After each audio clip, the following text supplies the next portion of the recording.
Hey, everybody, welcome to the Achieve Results Now podcast. This is Mark Cardone. And Theron Feidt. So often we talk to people who are saying things like, I'm just not motivated. I'm not seeing the progress I want. Or, even better, like now that we're getting into the new year, people who are stalling, there's like we're stalling out and we're not making the progress. So today we are talking about 4 words that are killing your motivation. Yes, absolutely. And these 4 words, I hear them often. I know you hear them often, Mark, when you're working with different people, and it's very common. Not only do I hear them, but I use them. And yeah, I think we all use them. We are going to literally knock out these 4 words. Like we're gonna crush them in this episode, and absolutely, and it's gonna free you to start feeling more motivated and making the progress. So get ready for this. That's a big claim. That's what I do. I'll let you disclose the 4 words. I'll let you do that part. I already tried that. 4 words. I already tried that. And and I know people listening are going, "Oh, I don't say that." Like I try new things and I do things, but there's so much to this, right? Where it's somebody will give you some advice and you go, "I already tried that, it didn't work, I'm not going to do it." Sometimes it's in our own head where we go, maybe I'm not going to bother doing something because I tried it before and I didn't succeed. Like, how many people have started a fitness quest or started a business or started something and failed, and now they kind of go, "Oh, I did it before and I wasn't successful, so almost like, why bother? I already did it." Right. Yeah, think of all the things that you've learned for the first time, and especially if it's complicated, how often is it feel like you're not making any progress? Or oftentimes, at first you make a lot of progress the first couple days, and then all of a sudden it goes flat with progress, and you feel like you're stuck. And really what it is you just need more time. You just need to keep doing what you're doing. Now, sometimes you need to change what you're doing, of course. Yeah. But oftentimes people are impatient. They don't give it enough time to sink in and to start seeing results. Well, and talking about why, it's soul crushing, right? Like defeat can be soul crushing, especially when it happens frequently. Right. So I think people who have, if you're a business owner and you're listening to this and you've been in business for, longer than 5 years, I'm sure you've said this before where, maybe like, I'm going to change up my marketing. Oh, I've tried that. It didn't work. Yeah. Right. Or I'm going to change up my management style. That's not going to make a difference. Right. And our brain goes into this mode where it's protecting us from feeling that feeling again, where, where we're kind of needlessly doing things and not making progress. And I think that's so it's great that our brain does that, like it but we need to learn how to work around it so that we can continue to feel motivated and make progress. Yeah, I think what you're talking about, in my head, I think you have to balance it out, right? So you have to there's times you have to make quick decisions and you have to just get things done.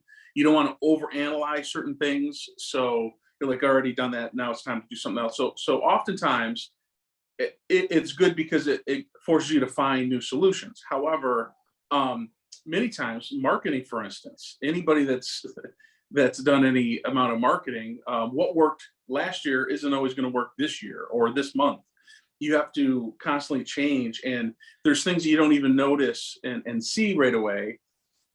And it just could be a tweak in certain things, or just could be maybe it just needed it a little longer.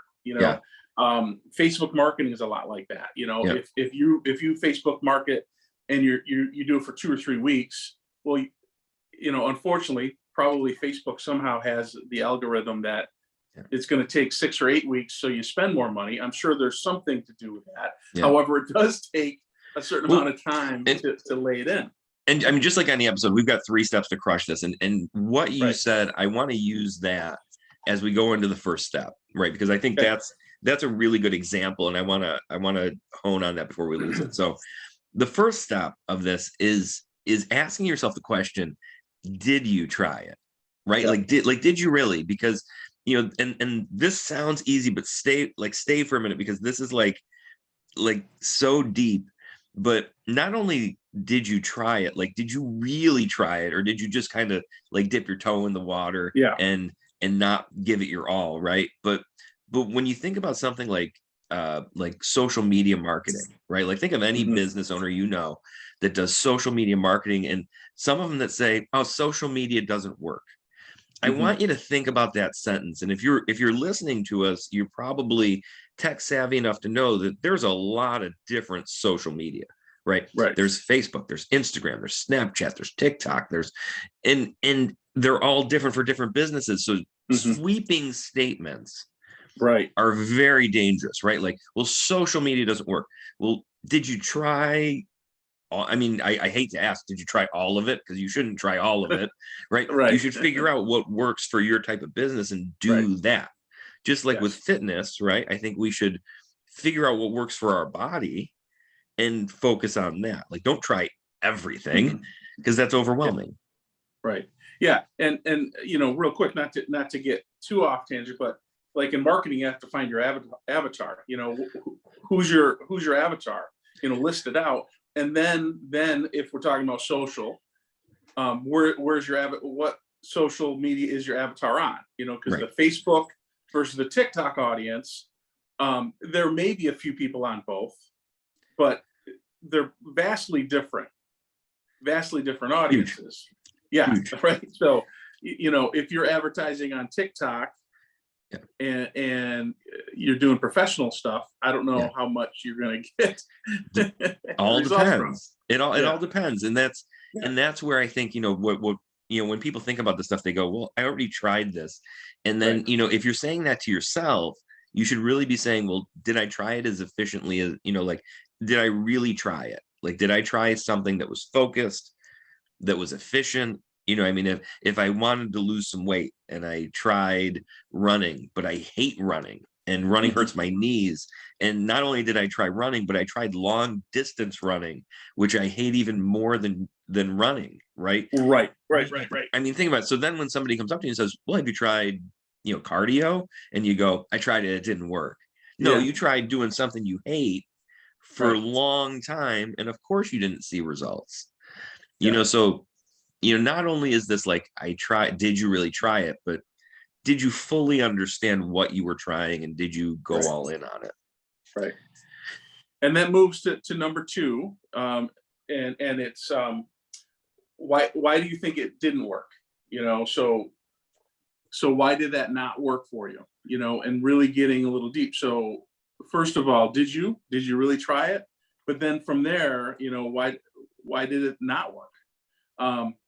And sometimes it's, you didn't try long enough, like we mentioned. Sometimes you think you tried it, but you didn't really. There's a lot of reasons for that. Yeah. And I think, I think in general, it's easy to say time plus consistency will lead you to success. I mean, I think in broad generality, I mean, if you're bad at something and you don't try to get better, and you just keep doing it, you're just going to stay bad at it. Right. And consistency, practice done incorrectly can make you worse. Right. But I think in general, doing something consistently and trying to improve over and over again will lead you to success. Right. But looking at why you're not progressing, so I tried this thing. Okay, so let's agree, I did try it. Well, why didn't it work? Was it the method? Was it the vehicle? What about it, got you less excited? I mean, it's funny when I think about working out, it's amazing how much the same workout done with a partner can make you stick to it longer and make it more fun. Right. So just so you could say, well, I already tried, this workout, but did you try doing it with somebody else? Right. Maybe that's the tweak you need. Right. So I really think looking at it and just, why, what about it didn't work for you? Yeah. And I think 1 and 2, it's really about thinking a little further past the initial gut reaction. Try to get rid of the emotions. You're not seeing results, so you're already a little defensive. And so somebody suggests something, you're like, I already tried that. It didn't work, and all of that stuff. And they don't even think of, so like number two is, why didn't it work? So they don't go in deep enough to really get to the point. So they can make improvements. So funny story, right? Here's an example for where I used it. I went like a whole year avoiding starting a new kind of article series on my website, like a blog series on my website. Why have I been putting it off? Because I had a blog in 2013 that was just a complete waste of time blog. Like, it was just Mark's random thoughts about different things, right? That nobody really read, right? Because guess what? Nobody really cared about my thoughts about random things. But the fact that I held up my progress on this other thing that actually adds value to a specific audience, because like a blog that was completely unrelated on a different topic for a different customer didn't work. Like, think about that. Right. So if I said, well, I'm not gonna bother, it's just a waste of my time because the last one didn't work, so why would this one work? And we do that. Like, we make those generalizations about, and we don't really think, well, why didn't that one work? Well, because nobody cared about my thoughts on geocaching. There were a couple people who did. It was a pretty funny article. If you haven't read it, read it. But yeah, so make sure you understand why it didn't work. Right. Yep. And then three is, what can you do differently? So really asking yourself, what can I do differently? How can I make this work? We talked, one of the podcasts, Power of Questions, and I'll link it in the show notes. This is so important because how you ask yourself, not just someone else. If you're in business, you're in sales, hopefully if you're any good, how you ask the question makes all the difference in the response and moves the sale along. Same thing in your head, right?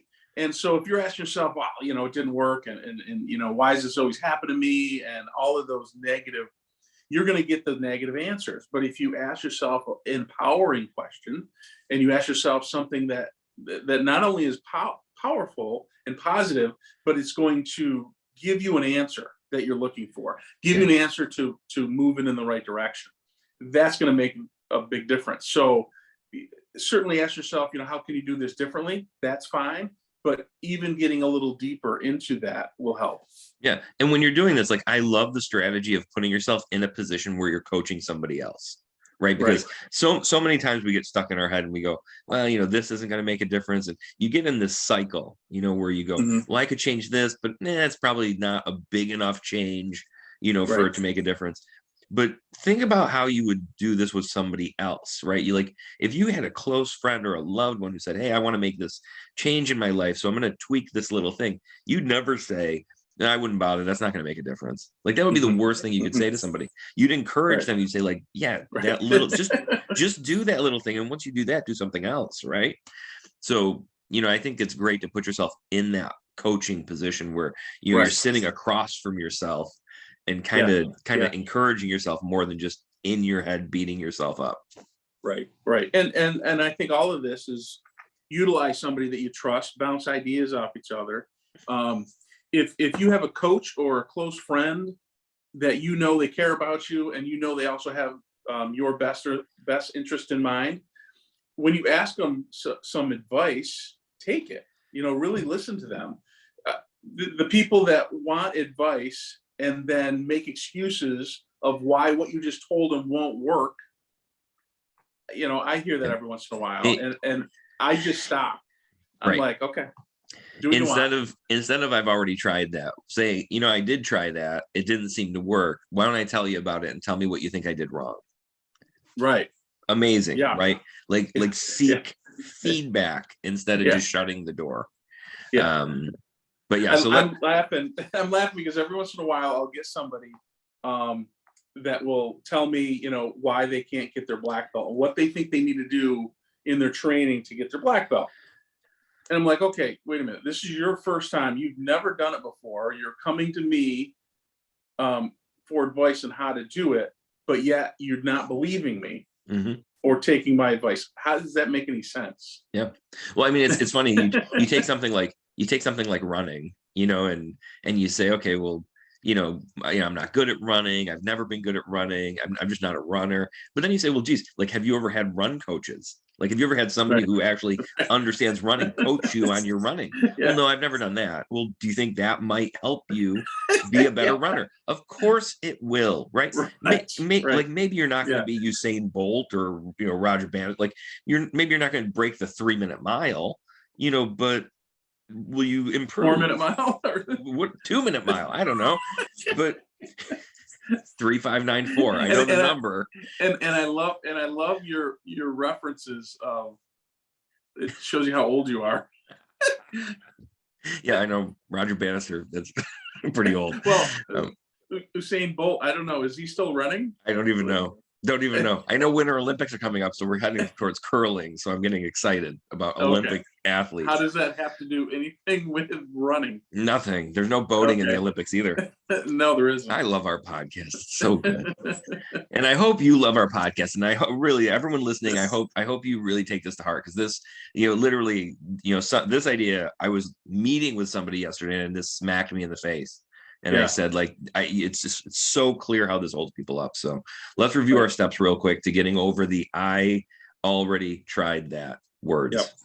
Yep. So step one is, did you? and did you? I think you should ask yourself exactly like that. Like, you should look yourself in the mirror and go, did you? Well, it's almost like I've tried everything. Yeah. Everything. Tried everything. All of it. Yeah. And then once you do step one, and you establish that you have tried the thing, just brainstorm a little bit. Why didn't it work? Like, what did you do incorrectly? What missteps could you have made that made it ineffective? And then 3 is you keep going on that and you say, what can I do differently? What is it? And oftentimes it is that one thing. It isn't multiple things you need to do. Sometimes it is, but oftentimes that one little thing that can steer you in the right direction. Absolutely. And that wraps up this episode of the Achieve Results Now podcast. You can now go break the 2-minute mile with these steps. Thanks for listening, and we will catch you on the next episode. Thanks, everyone.